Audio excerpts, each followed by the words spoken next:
E ce ne hanno aggiunto in studio due nuovi ospiti. Alla mia destra il sindaco di Cinto Caomaggiore Renato Querini, alla mia sinistra invece Gianluca Falcomer, consigliere comunale appunto sempre di Cinto Caomaggiore. Allora si è parlato molto in questi giorni insomma relativamente alla situazione di Cinto, in particolare parliamo della questione della protezione civile. C'è stato insomma ci sono stati dei problemi anche in seno alla maggioranza. C'era ieri qui anche l'assessore Katie Sut, la quale diceva: come Lega dobbiamo essere coinvolti nelle decisioni della maggioranza, altrimenti insomma naturalmente viene meno il patto che ci ha portato al governo di questo comune. Poi ci sono stati degli attacchi ancora più duri da parte del consigliere Bagnariol nei giorni precedenti. Allora, diritto di replica al sindaco Querini.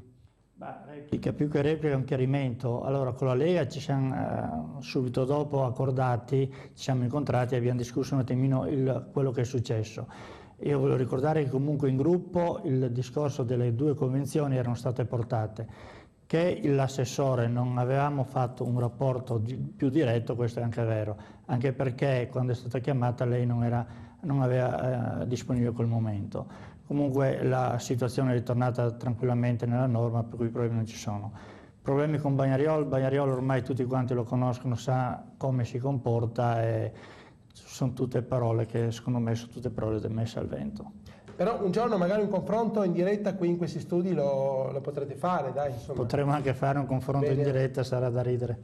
Bene, e invece a Gianluca Falcomer volevo chiedere, insomma, perché ieri l'assessore Katie Sut ha detto l'opposizione a Cinto Caomaggiore insomma non è molto presente. Naturalmente invece il consigliere Falcomer è uno dei consiglieri naturalmente più attivi, ma è vero che insomma non c'è molta vivacità nel consiglio comunale, a parte Bagnariol naturalmente, che invece è anche uno degli attivi. No, effettivamente l'opposizione fatta da Bagnariol è diversa dall'opposizione fatta dalla lista Caomaggiore.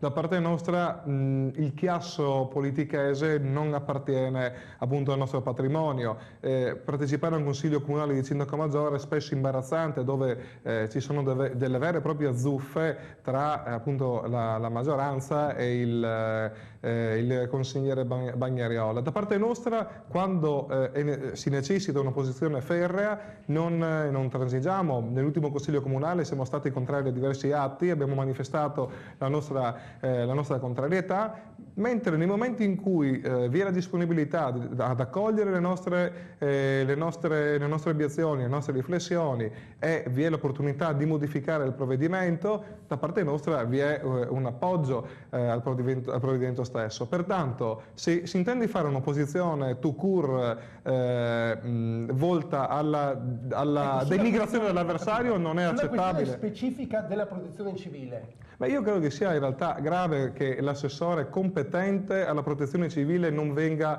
coinvolto. In Consiglio Comunale l'ho chiesto all'assessore, ho detto: ma lei è stato coinvolto? Lei sa di cosa stiamo parlando? Anche perché il tipo di convenzione in realtà risultava non necessario, visto che abbiamo già un accordo mandamentale per la gestione della protezione civile e si proponeva un accordo più piccolo tra None e Cinto Gruaro per Maggiore. A nostro avviso non era necessario in un palliativo, ma scoprire che l'assessore Katie Sut addirittura non aveva partecipato alla fase di trattativa e non era nemmeno informato sul provvedimento, l'abbiamo trovato francamente inaccettabile, ma sicuramente non condivisibile. Cosa dovrebbe fare invece il sindaco sul tema del passaggio alla provincia di Pordenone? Beh, per quanto riguarda questo tema, il sindaco lo sa bene, a mio avviso solo un accanimento nei confronti delle istituzioni può portare dei risultati. Purtroppo in Italia ci hanno insegnato che se si vuole ottenere qualcosa bisogna contrastare, dibattere contro le istituzioni, sempre ovviamente all'interno della legalità, ma non possiamo più fidarci di nessuna istituzione, nemmeno la più alta. Dobbiamo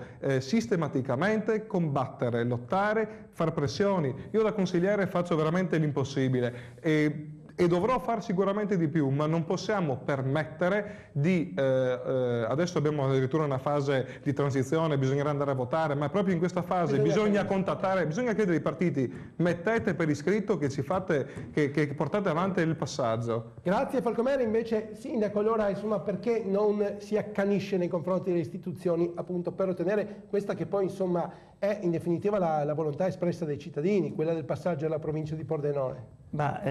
Accanimento, non so cosa intenda il consigliere Falcomer, se per lui accanimento è continuare a telefonare, l'accanimento è continuare a telefonare a Roma ai nostri. Questo viene anche fatto... perché Zai è già d'accordo, cioè nel senso, quindi lì non occorre neanche telefonare, penso, sì, a Venezia. Cioè, io dico l'accordo a voce, però come diceva Falconberg, qua sono d'accordo, deve essere qualcosa di scritto da parte di tutti quanti, sia da parte della regione Veneto, del Friuli, sia da parte di tutti i nostri referenti a Roma, che dicono buon, portiamo avanti il discorso. Sembrerebbe invece che da quello che si sente che sì, tutti a voce sono d'accordo e dopo la carta resta sempre sotto, e questo sicuramente vuol dire non rispettare la volontà dei cittadini. Bene, io ringrazio i nostri ospiti, naturalmente insomma io spero che riusciamo a organizzare un giorno un bel dibattito a più voci anche con il consigliere Bagnarioli, chissà insomma adesso noi abbiamo anche un nuovo studio per cui magari lì abbiamo anche più spazio, più possibilità di ospitare un maggior numero di persone, faremo un consiglio comunale in diretta, vuol dire. Grazie a tutti per l'attenzione, passo la linea a Pordenone alla direttrice Anna Zoldana.